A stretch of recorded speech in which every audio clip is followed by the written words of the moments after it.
Welcome to the Productivity Show, a podcast where we believe that you can get the important things done without having to sacrifice your health, family, and things that matter to you. My name is Tan. I'm the founder and CEO of Agent Efficiency, where we help people become more productive at work and in life. And today we have a very interesting guest and topic. His name is Jim Du. He is the founder and CEO of Du Wealth Management. He has over 2 decades of experience building virtual family offices for entrepreneurs and is a certified financial planner, chartered financial consultant, and a certified private wealth advisor. He's been featured in Inc. magazine, Entrepreneur, Huffington Post magazine, and also is the author of Beyond a Million, the Entrepreneur's Playbook for Expanding Wealth, Freedom, and Time. Welcome to the show, Jim. Thanks, Tan. Great to be here, and I appreciate the chance to chat. Hey, so I got introduced to you by a former client of mine. He's a private wealth manager, and I asked him, what is this thing that you do? And he said, you should go read this book called Beyond a Million. And I started reading your book, and I was really fascinated by the ideas and concepts that you teach. I would actually say, I'm like the classical reader that you're aiming to reach, because I have no idea about this world whatsoever. But before we started recording, you mentioned that you were a high school teacher. So how did you go from being a math high school teacher to now being a wealth manager? Yeah, it's even funnier than that. I never cared about money. I was raised by depression babies. My dad died last year. He was 95 years old. He was a World War II vet, served in the South Pacific in a combat area. Education brought both my parents out of poverty. So they were very frugal. And growing up, they moved to Tucson, Arizona. So I grew up in Tucson, Arizona. And my parents were so frugal. I was the youngest of 3 boys, wanted to make my dad proud. So I tried to be as frugal as my dad, which was pretty much impossible. But bottom line was I didn't care about money. So in college, I was a math major, and a counselor asked me, what do you want to do? And I said, well, I want to make a difference, and I don't care if I ever make any money. So she said, that's easy. You should be a math teacher. So I became a public school math teacher. I did that for 5 years. And at the end of my 5 years, I realized I loved the kids, but I didn't like the system. And I still feel today there's a lot of issues with public education, the public education system. So I looked for something else where I could make a difference and use numbers. I found financial services. 4 years later, after throwing myself into that career, I realized that that's a broken system too. And it's really driven primarily by banks, brokerage firms, insurance companies, and broker dealers. And so after having an argument with one of my managers about a product they were trying to push down the retail channel, and this is 1999, just to give you some context about timing, I went home and complained to my wife, who, as a side note, as an immigrant, she was born in Korea. Her family came over when she was 5 years old. So after I ranted for 20 minutes about how the system is broken and they're not serving clients and all this kind of stuff, she shrugged her shoulders and said, start your own company. I said, honey, I don't think you were listening. I said, banks, brokerage firms, insurance companies, and broker dealers. And she said, I didn't say I knew how to do it, but that's your answer. And, like a lot of immigrants have success because they just go, dummy, your family's been here for a couple hundred years and you didn't figure out start a business. That's the best thing you can do in America. So anyway, I said, well, I got to figure out how to do that. So because of her, we started our company in 1999. We became what's called a fiduciary firm, and we decided to specialize and work with entrepreneurs like us. And then that was a big decision. And then along the path, I learned what the ultimate entrepreneurs do, the billionaires, who are most billionaires owned and operated a small business that became a large business that made them very wealthy, whether you look at Gates or Bezos or Sarah Blakely. Most of the billionaires owned a small business. So I learned about this thing called a family office. And that's how billionaires manage all their wealth. I found it very interesting. I started asking around, and just by chance, I got introduced to the grandson of a New York billionaire who said, hey, I can get you a meeting with the CEO if you fly to New York. You're not going to meet my grandfather, and you don't need to because he's not involved in the day-to-day at all. So I flew out to New York, met with the CEO. We hit it off and connected. And he said, gosh, Jim, after a 3-hour breakfast, he said, do you want to stay for more days and learn how we do what we do? And I said, absolutely. So I learned how they did it. And it struck me that the family office structure isn't just the best structure for a billionaire. It's the best structure for any entrepreneur. And actually, because I know some of your listeners are not entrepreneurs, it actually has lessons about wealth planning and wealth management that apply to everybody. So I thought, well, I would love to implement that for my own family first, as well as for clients, but there's one problem. You need about $400 million before you can afford to build and run one of these family office structures, because they're very expensive to build and run, but they're worth it. That's why, as I mentioned, Sarah Blakely and Bill Gates and Bezos and Oprah Winfrey and all the billionaires have them. So I thought, well, I wonder if, because my family doesn't have $400 million, I wonder if we could create our own using those concepts at a fraction of the cost. And so that's been our mission, is to, help entrepreneurs build those, and also help entrepreneurs understand how they can build those for themselves. And for your call today, for all of your listeners, there's concepts and things that they can learn that would help them do better in the wealth planning game by taking some of the things that billionaires have learned over the last 150 years and applying them to their own situation. So I know I've kind of gone on a rant, but that's a little bit about my story and how I got to where I am today. Yeah, what I really appreciated about your book is, like you mentioned in there, there's kind of a gap between, let's say you make over $1 million, and then up to like $400 million. There's this gap of like, what do we actually do in between when some things are just not as accessible for people in that group? And if we can kind of like pull back and just go to the basics, like what is a wealth manager? And then also, why would people hand over the keys to somebody else to manage their wealth when in fact they could do it themselves? Yeah, it's a great question. And I think that when you talk about wealth management, wealth managers, often I see people confuse investment advisors with wealth managers, or even wealth managers with who would actually help you run this team of professionals. Because ultimately, that's what a family office is. It's a team of professionals that are all A players that are talking to each other and communicating and collaborating. And a firm or someone in the hub, which could be you, depending on how much money you make, it might have to be you if you're making a few $100,000 a year, but someone in the hub or a firm in the hub holding everyone accountable and project managing everything that these professionals have to do together. That's ultimately the structure that you want to work toward. And in the industry of wealth planning, wealth management, investment management, people get confused about what does that person or that firm actually do for me. And a term that we've created, we call the linchpin partner. If you're going to actually have a firm that's in the middle of that wheel of advisors running that team, there's 3 distinct qualities you want in that linchpin partner. And typically it's a firm in wealth planning. So I'll just cover linchpin partner, and then we can talk about how a wealth manager might fit in. Because truthfully, if you have a wealth manager that's just managing investments on your behalf, and if you have the time and energy to do it, there's no reason why you can't manage your own investments at a fraction of the cost. So I think that's a confusion too, is often people think managing investments versus managing a team of professionals. They're 2 completely different job descriptions. And you could have a firm managing the team of professionals and have an investment advisor as a spoke on that wheel rather than the central hub. So that's a distinction you need to really think about. So what I say about linchpin partner, which is who would run the team, would typically be a wealth planning firm, but not just any firm, a firm with 3 distinct qualifications. So first, a firm with a specialization in working with clients exactly like you.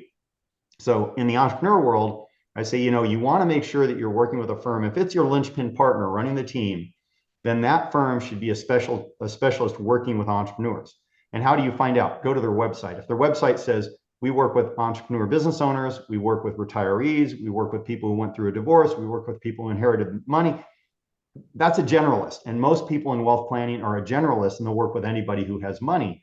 But you want a specialist who really understands your particular situation, whether you're a corporate executive or a small business owner or whatever it might be. You want to work with a firm that only works with people like you, because that's where wisdom comes from, is all that experience working with the same client over and over. And kind of the story I like to tell is, if I went to a doctor because I had a brain tumor and the doctor said, hey, no problem, I do surgery and remove brain tumors all the time when I'm not delivering babies and mending broken arms, I'd say, time out, I'm with the wrong doctor. Why? Because there's no way you can do all 3 of those things and become an expert and the best in the world at those things. I want the doctor that's only doing that surgery all day long, every day. And you should want the same for your linchpin partner running your team. So specialty is important. Second is experience. So, building a team like this and running a team like this is hard, and you have to learn through making mistakes. And so you want a firm that's built these types of structures for you. And this is different than the age old. When I started in the business 27 years ago, they said, hey, as an investment advisor, you want to be the quarterback. You want to bring in the CPA and bring in the attorney and bring in But the difference with a linchpin partner is rather than just saying, here's a CPA, here's an attorney, the linchpin partner is actually holding all of those professionals accountable and making sure all the projects are coordinated. How would you know the difference?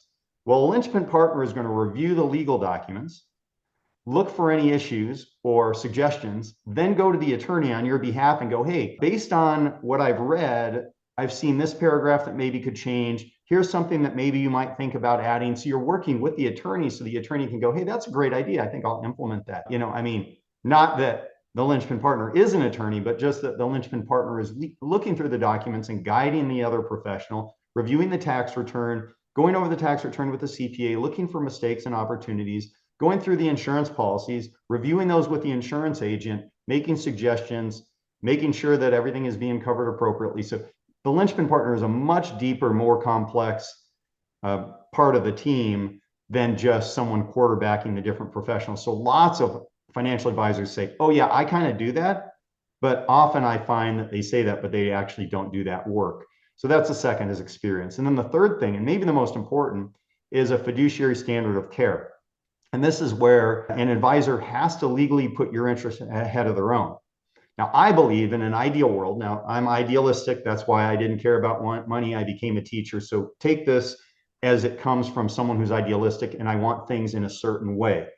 So I believe your linchpin partner also not only must be a fiduciary, but also doesn't sell products, doesn't require you to move money for them to manage, for them to help you, doesn't get paid referral fees or kickbacks or revenue sharing. When they introduce you to a private equity deal, they're not getting paid on that deal. When they introduce you to another professional or a tax expert, they're not getting spiffed as a referral fee.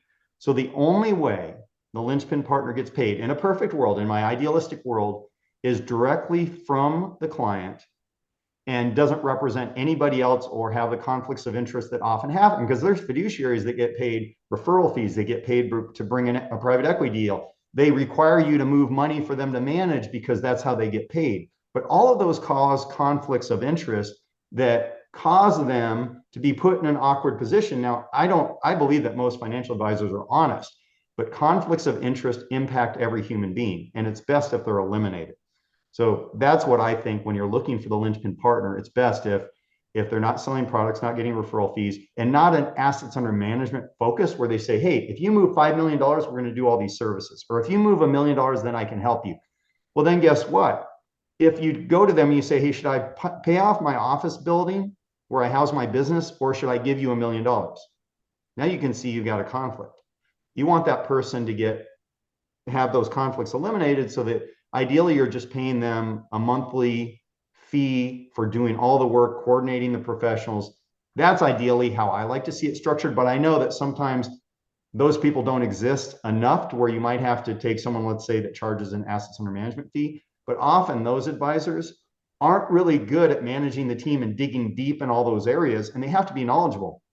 They have to talk to an asset protection attorney one day and say, hey, I was noticing on the Nevada Incomplete Gift Non-Grantor Trust that you have this one provision in there, and I haven't seen that before. Tell me why that's in there. And also, have you thought about this? So kind of working with the attorney to coach the attorney. And then the next day having to talk to the CPA and say, hey, I was looking at the proposed tax return for 2021. This is probably, a month or two ago for 2021. And I noticed on the 199 cap A, that's the qualified business income deduction, on line 13, the numbers aren't adding up for me, and maybe I'm missing something, but I just want to make sure the client is maximizing the 199A QBI deduction. Those are conversations that a linchpin partner has to be a master of, and very few financial advisors or wealth managers have the depth of knowledge and also are in a situation where they can even do that, because a lot of the big firms, in fact, I don't know a single big firm, bank, or insurance company that would allow their advisors to actually go that deep in these areas. But that's what it takes. And again, it doesn't mean practicing law or doing the CPA's work. What it's doing is digging in deep, no different than, if you have a loved one in the hospital. An advocate is the most important thing today in healthcare. If you don't have someone at the hospital who's an advocate for you, there's going to be problems. I think we can all admit, just because doctors are busy, nurses are busy, the system is messed up, the insurance is messed up. But if you have a caring human being who's smart and is digging in, hey, why are you giving my mom this medication? Hey, I thought we were supposed to do that at 2 o'clock and here it is 3 o'clock. Then you get better results, even though you're not a doctor, because you're heavily involved. So in this case, the linchpin partner has to have deep knowledge in those areas, but is digging in to manage those things. So just to flip it for your audience, even if you're not an entrepreneur, you should build a team, and either you're running it or someone else is running it. But then there has to be accountability and there has to be coordination. I would say most people who are listening probably are either a team player or manage teams or they run multiple teams. And one of the things you talk about in your book is building a financial dream team. So you kind of mentioned like a CPA, a corporate attorney. When I think about my own situation, it's kind of nice. And I think a lot of people can relate to this. It's, I have a CPA in my family. So if I have ever a question about my tax returns, I can go, hey, Tina, I have a question about this. Like, could you look at this? And they go, oh, sure. I'll look at it. But it's nice to have to be able to go to a family member. But what you're saying is like it's actually much better to have a professional relationship with these team members. And so I'm curious to hear from your perspective, what is an ideal financial dream team looking like for you? Yeah, it's a great question. And I would say first, members of the dream team that have to be on, if we just picture a wheel, we have to have those professionals on that wheel, that wealth wheel, and they're there all the time. And that would be things like your CPA or accountant, things like your corporate attorney, your estate attorney. You might have an asset protection attorney, your personal lines insurance agent, your company, if you have a company, your business insurance. You probably have a banker on that wheel. Those are positions that have to be filled, and they're going to be there all the time. Now, with varying degrees of involvement. So your estate attorney, you might not need for 3 years or 5 years if you've done a really good job of building out your wealth transfer plan, but they're on the wheel. Then you may have specialty players that come in for different things. Let's say you have an employee problem. You might have an HR attorney that steps in, or you get in a lawsuit. You might have a litigator who steps in and helps you. So there's certain professionals that might come in and off that wheel of advisors. And then how do you find the really good ones and how do you know you have the good ones? So the first thing that I ask a lot of entrepreneurs is, tell me about your team. And then I have them rank the team. And then I'll say, okay, you give that person an 8 out of 1 to 10, which is pretty good. Why? And often I hear the person is really nice. I like the person and the person returns my phone calls. I say, well, that's not really the way billionaire family offices evaluate a professional. There has to be something much deeper to that. So you want to make sure that you not only know that they're great professionals, but that you don't outgrow them. So there's this ongoing accountability. So there's 5 things that we tell entrepreneurs to look for when they're hiring one of these key players. And often when someone's going to hire a new professional, and you can find people through other people, a good area is other people who are in your exact situation. So you're trying to find a specialist.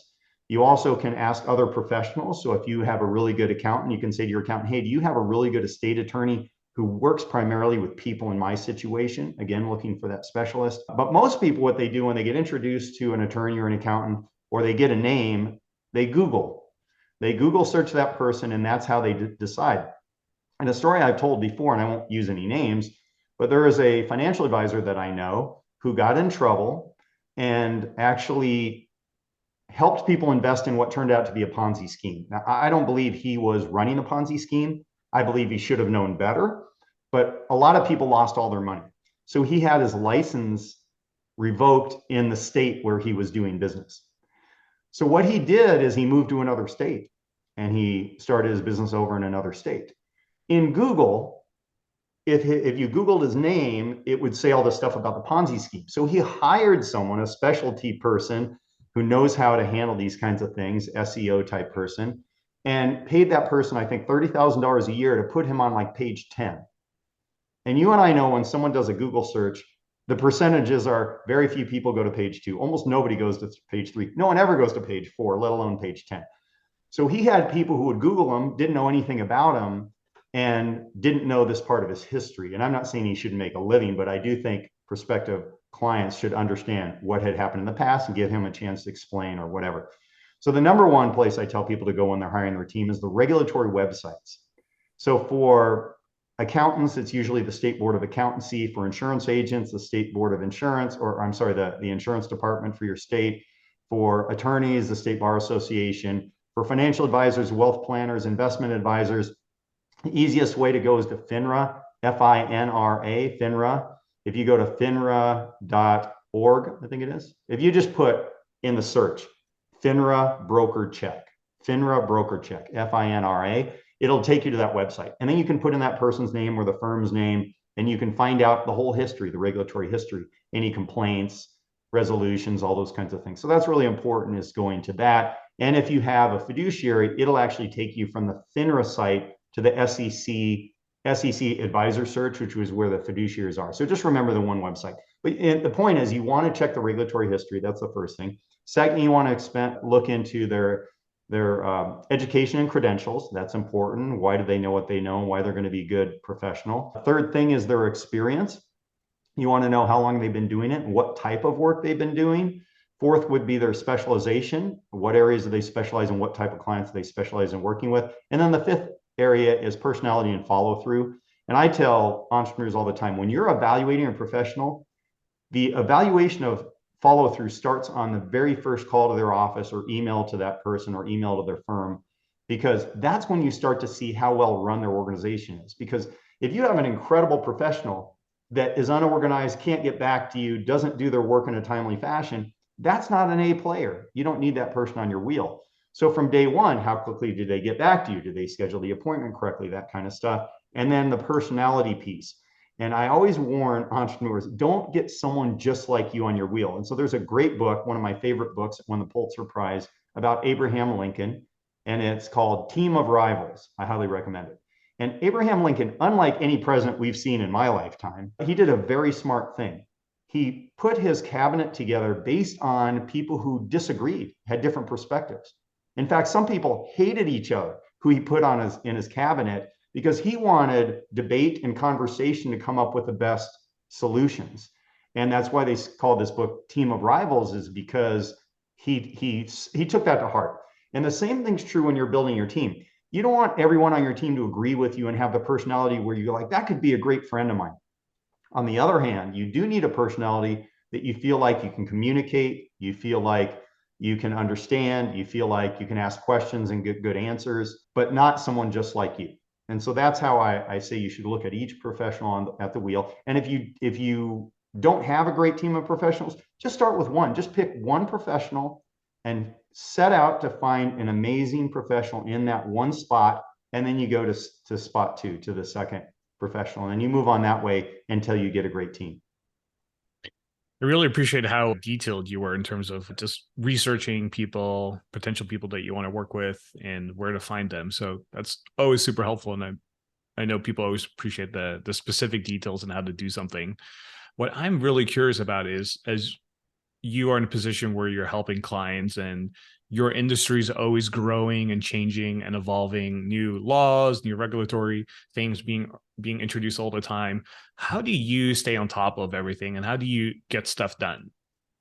That's a great question. And sometimes I do better than other times. I'd say probably, if I was just going to say, because I know your podcast is about productivity, I'd say probably the number one thing that has helped me in my life with productivity is finding out who can do what I need to get done as well, or probably better than me, in less time, so that I don't have to do it. And specifically when it comes to compliance, I have a compliance attorney that I've had compliance attorneys for the 23 years I've had my fiduciary firm, and we are heavily ingrained in talking to them on a very regular basis. You know, once you get the system set up for compliance, it's not as hard when something new comes in, but we're constantly looking at as an evolving thing. So in my kind of business, something like compliance has to be looked at as an evolution. And I know one thing the SEC hates is when you have advisors who they feel like they've got it done and they put it on a back shelf and then they ignore it. You have to constantly pay attention because things are changing. Number of employees for our firm changes every year. The different, like you said, regulatory things. So I think, you know, having systems in place and people who can do the job really well that you can lean on is really important.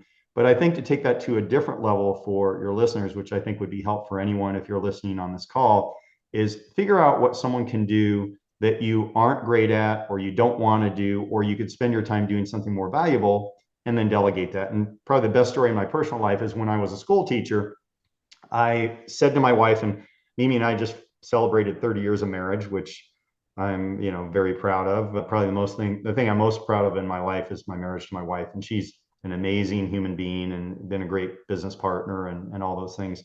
I like to give a shout out to my wife any chance I get. But the point being, when I was a school teacher, I said to her, and those of you who've been married for a long time know that anything you say in your marriage can come back 10 years, 20 years later. So I said to her, I said, I am never going to pay someone to do the yard work. And she said, why not? And I said, because I can do it. Why would I pay anybody to do the yard work when I can do the yard work? So fast forward years later, we're business owners, we're making a lot of money, and I'm talking to another entrepreneur business owner friend of mine. And he said, hey man, what are you doing this weekend? I said, oh, I do yard work. He goes, do you like doing yard work? I said, I hate doing yard work. He goes, then why are you doing yard work? And I said, because why would I pay someone to do yard work when I can do the yard work? He said, okay, let's take out a piece of paper. He goes, let's figure out how much revenue your company generates a year. Let's figure out how many hours you work. And we did a little math equation and figured out what my time was worth per hour. And he said, do you know you could work 1 extra hour in what you love and pay for the landscapers for your house for an entire year? And I don't know about you, Tan, but have you ever heard something from someone and then you just had this moment of, I am an idiot? Like, what? How am I so stupid that I haven't figured this out for years? And so now we've got the landscaper and the pool person. We have someone that does grocery shopping for us, right? So we've taken that to a new level. And within, if you have a business within your business, thinking about who can do those things to free you up, because really you want to free up your life for two things. One, to improve your wealth and your financial position. And two, to have a better life and spend your time with people you love and for causes you care about.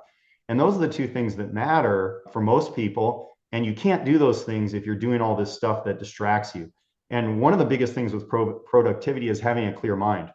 So same thing happened with a personal trainer. When COVID hit, I've never had a personal trainer. I've worked out in the gym for 30 years, more than that. My wife has always had a personal trainer.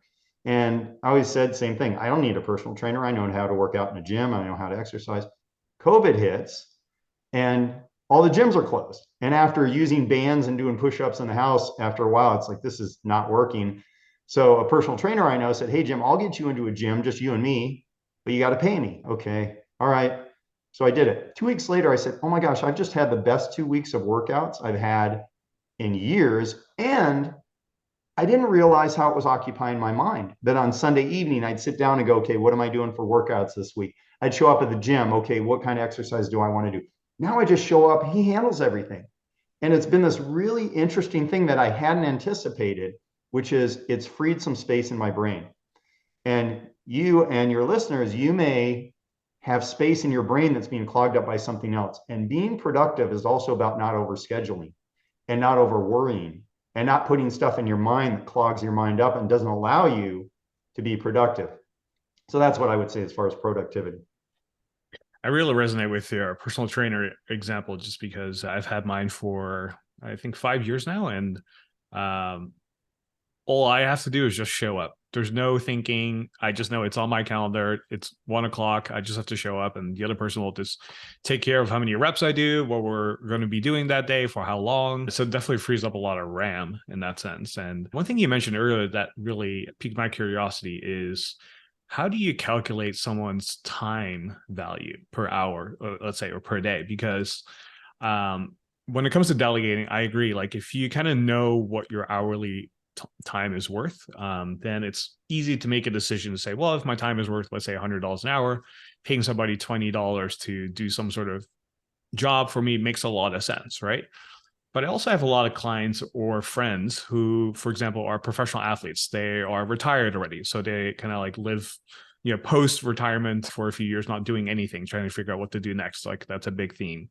A set of people have like businesses that have income, but they pay themselves like, the bare minimum the market rate goes for to, minimize their taxes and so on. And so when it comes to like figuring out someone's hourly rate, it can actually be very challenging and very difficult. And I don't think there's one formula. So I'm curious to hear what your take on that is. Yeah, there isn't one formula, but I think you got to start somewhere and you have to try to somehow value your time. Because if you don't value your time is going to get taken by all kinds of stuff that really isn't worth your time. So one simple way, if you're a business owner, is say, okay, if I'm involved heavily in the business, what's the revenue that is generated by the business? And then how many hours do I work a year? So that's really easy if you're a business owner. But you also might be a W-2 wage earner. So in that case, I think it's, okay, how much do you make a year and how many hours do you work in that year? And you can do that kind of equation.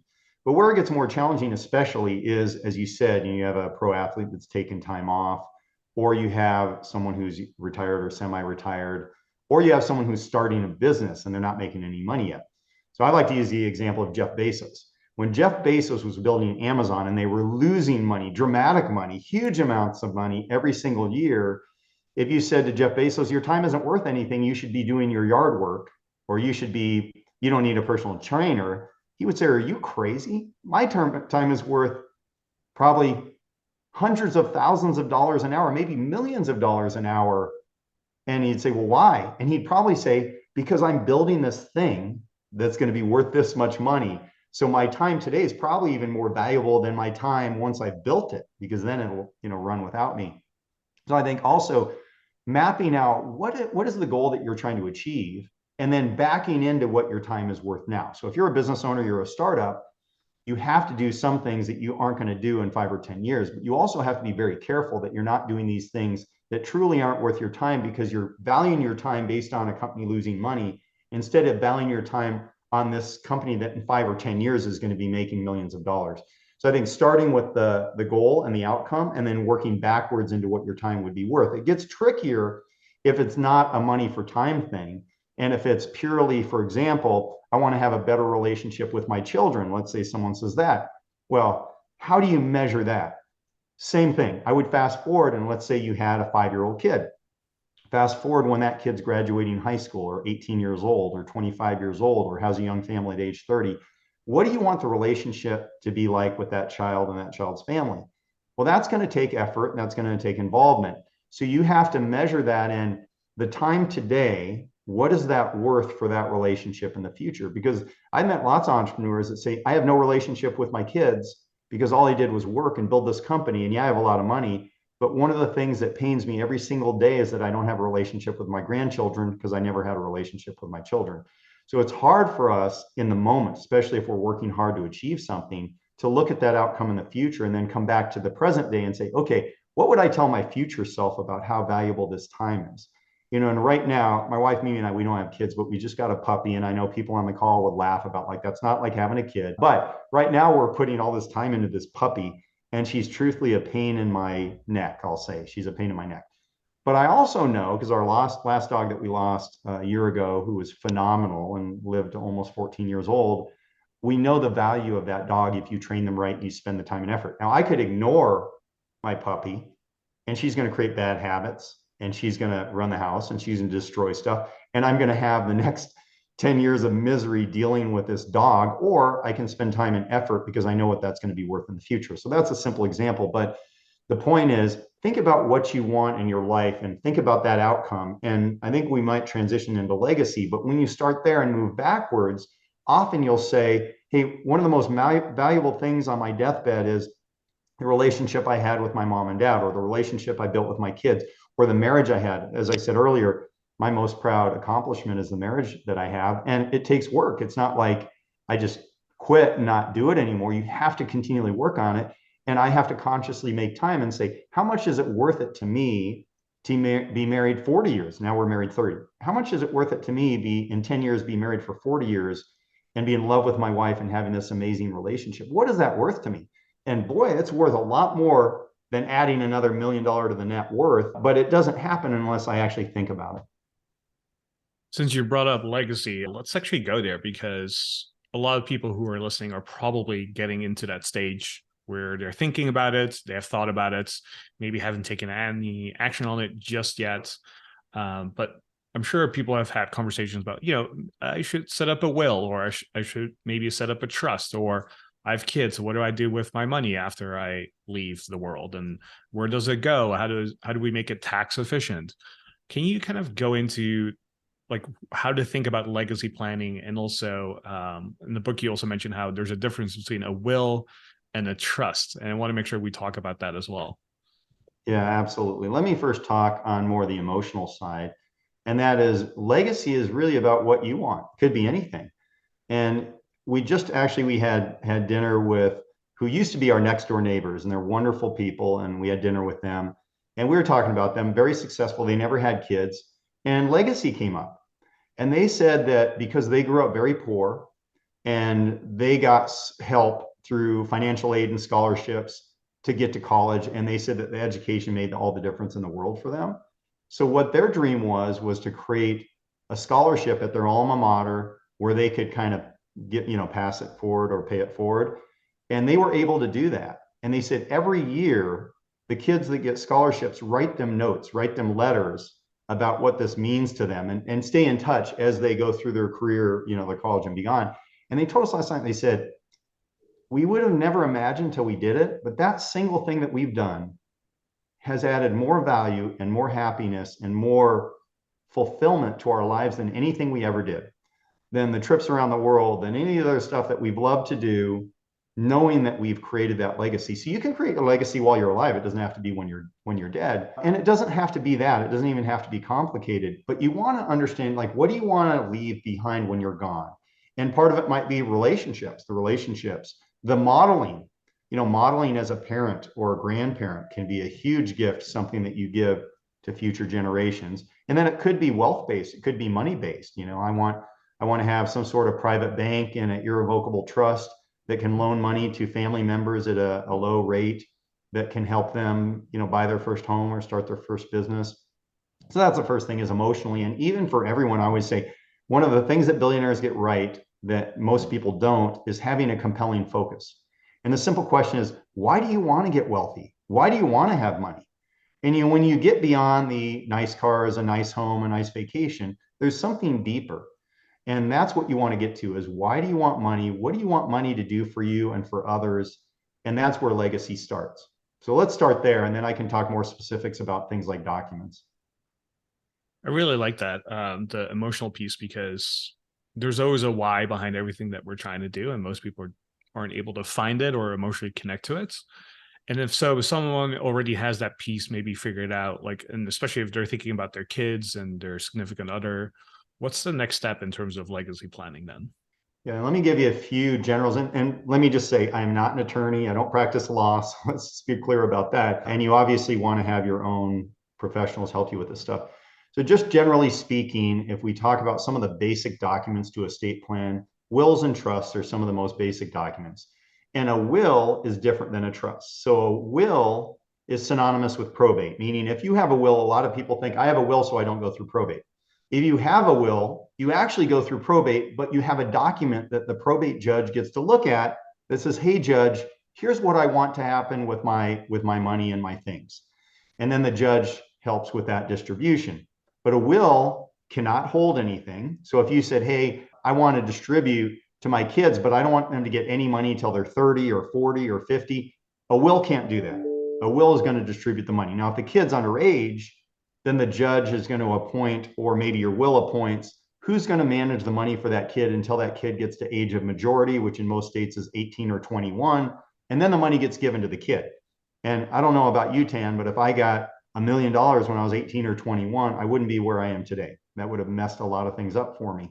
And most people I talk to don't think their kids should get all the money when they're 18 or 21. So if you die when your kids are minors, that could be that problem. The other thing about a will is it's public.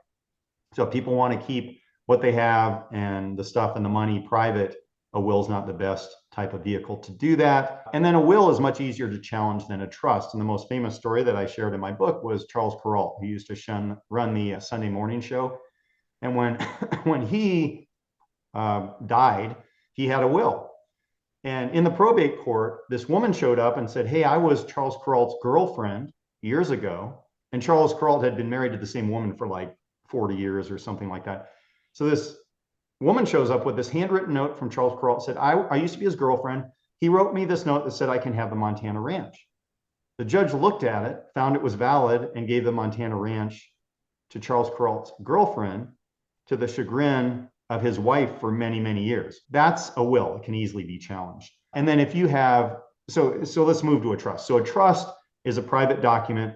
And I'm talking first about revocable living trusts, because there's irrevocable trusts that can be used for estate planning and for asset protection, things of those nature. But the basic building block is a revocable living trust. And the revocable living trust is a private document. It can hold money, so it can distribute out over time. It doesn't have to distribute everything. It avoids probate, so you don't have to deal with the probate courts, and it's very hard to challenge compared to a will. So when would you need a trust over a will? If you want privacy, you need a trust. If you want money to be held for future years and distributed in different ways, you need a trust. If you have properties in multiple states, if you really hate your family, I mean, if you dislike them, make them do a probate. But if you really hate them, make them do a multiple state probate. So if you have property in multiple states and you have a will, you're going to trigger a multiple state probate. So a trust avoids the multiple state probate, that type of thing. So those are some reasons why you'd have a trust. Also, if you're above the exemption, which now is just over $12 million per person, set to sunset to $6 million per person here in a couple of years. But if you're above that, then there's some reasons to have, a revocable living trust. If you have kids from prior marriages, all that kind of stuff, trust can be much better. So for most people, having a revocable living trust is critically important. And then how do you structure it? And I'll just give you one of many examples. So I've seen many kids and grandkids get ruined by money. And one reason they get ruined by money is too much money and too easy to access the money without the financial responsibility. So here's what I see in a lot of trust documents. I see it'll say, okay, I'm going to give my kid, we'll just assume we have someone who has one kid. My kid's going to get 1/3 of the money outright distribution at age 30, 1/3 at 35, and 1/3 at 40. So you say, okay, that makes sense. And that's what I see in a lot of documents. But here's the problem with that.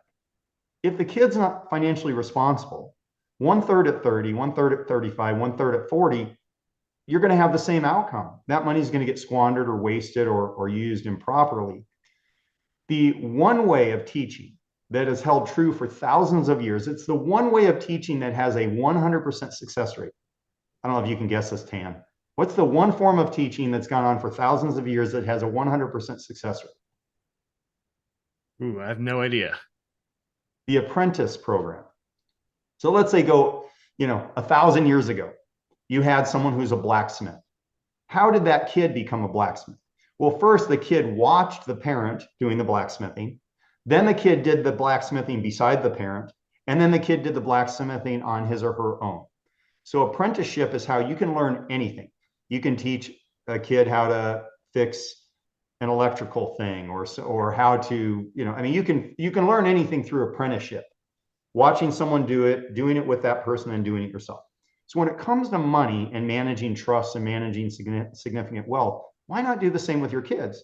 So instead of having the kid get an outright distribution, maybe I'll just make it really simple. Maybe at 30, the kid becomes a co-trustee with a responsible adult or with a bank or an institution if you don't have a responsible adult who can take that role.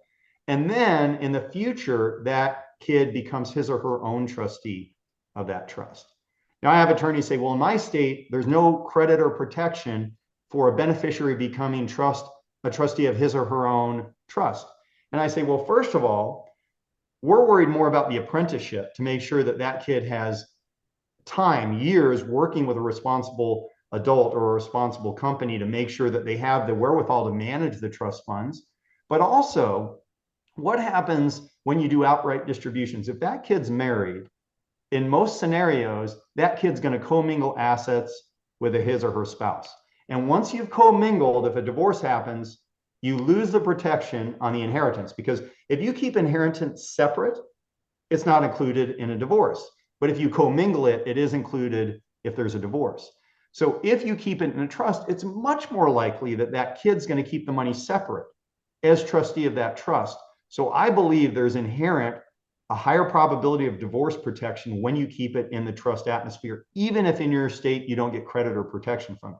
But I also believe that indirectly you get some credit or protection, because often creditors assume, here's an irrevocable trust you're a trustee of, they assume that that trust has credit or protection, even if it doesn't.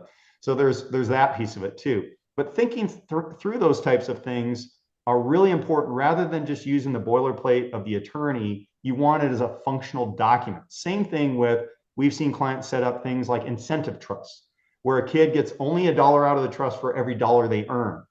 So it has this matching kind of component. We had one client that said, okay, I also want to reward kids who might do, he called them honorable professions. So he made a list, and his list was nurses, firefighters, police officers, social workers, and what was his teachers. And so he said, anyone who becomes one of my kids or grandkids becomes that profession, they're going to get $2 out for every dollar they earn. And then he had a cap because he didn't want someone who made $1 million to pull $1 million out of the trust every year. And then he also built in things like money for a first-time home purchase, money to start a business. But if you're going to start a business, you have to bring a marketing plan, and you have to bring a business plan that gets approved by the trustee before you get the money. You know, those types of things, a more creative way to think about your family and being a good steward of your money for yourselves and for your kids and for your grandkids, because I've seen very wealthy families with money that gets squandered and with people that are not responsible. And believe me, if you don't have good values and if you don't have a good understanding of money and how it works, more money doesn't make your life better. It actually makes it much worse. And we can see this with people like lottery winners.